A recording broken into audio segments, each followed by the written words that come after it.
மாப்பிள வாங்க மாமா. இப்போ கட்டின வீடா மாப்பிள? உனக்கு வேற வேலை இல்லையா மாமா? இப்ப சொல்றதுக்கு தான் வந்து வந்தியா?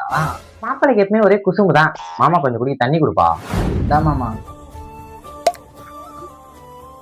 என்ன மாமா திடீர்னு வந்துக்கிற? அது ஒண்ணும் இல்ல மாப்பிள, நம்ம பையனுக்கு ஒரு பையனை பார்க்கணும். அதே நம்ம பையனுக்கு ஒரு வரன் பார்க்கணும். ஓ அப்படியா? 4 நாளா தூக்கமே வரல மாப்பிள. ஆமா ஆமா, நைட்டெல்லாம் ஒரே கொசு தொல்லை, தூங்கவே முடியல.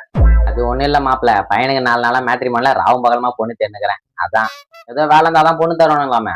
பின்னா மாமா, நைட்டு பகலமா மேட்ரிமோனியில பொண்ணு தேடினதுக்கு பதிலாக தான் வேலை தேடினா கூட வேலை கிடைச்சிருக்கும்.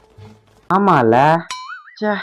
சரி விடு மாமா, இதெல்லாம் ஃபீல் பண்ணாத. ஃபீல் பண்ணல மாப்பிள, வெயிலுக்கு ஐஸ் வாட்டர் நல்லா இருந்துச்சு. இன்னொரு பாட்டு கூட. இரு வரேன். ஆமா மாப்பிள, எங்க வேலை பாக்குறா? ஐடி கம்பெனில மாமா.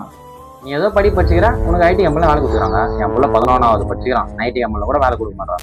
சரி விடு மாமா, வேலை தானே வாங்கிக்கலாம். சமூகமே கெட்டு போச்சு மாப்பிள. 10 ரூபாய் சமோசா தோசை இல்லாதெல்லாம் சமூகத்தை பத்தி பேசுது. என்ன மாப்பிள? சத்தியமா சமூகம் கெட்டு போச்சுன்னு சொன்ன மாமா. சரி மாமா, டைம் ஆச்சு, ஆபீஸ் வேற போனோம். எவ்வளவு மாப்பிள சம்பாதிக்கிற? 50,000 மாமா. என்னப்பா சொல்ற? 50,000மா? எதுக்கு அப்ப பதற? மாப்பிள 50,000 ரூபாய் சம்பாதிக்கிற, என் பையனுக்கு மீச தாடி கூட இல்ல, அவனை நீயே கட்டிக்கப்பா. உச்சிக்கு எஞ்சிக்கோ, நான் ஏன் பேசுறேன்? தாடிக்கு பதிலா 4 முடி இருக்குது, அதை புடிக்கிட்டா பொண்ணு மாதிரியே இருப்பான். என்னப்பா சொல்ற?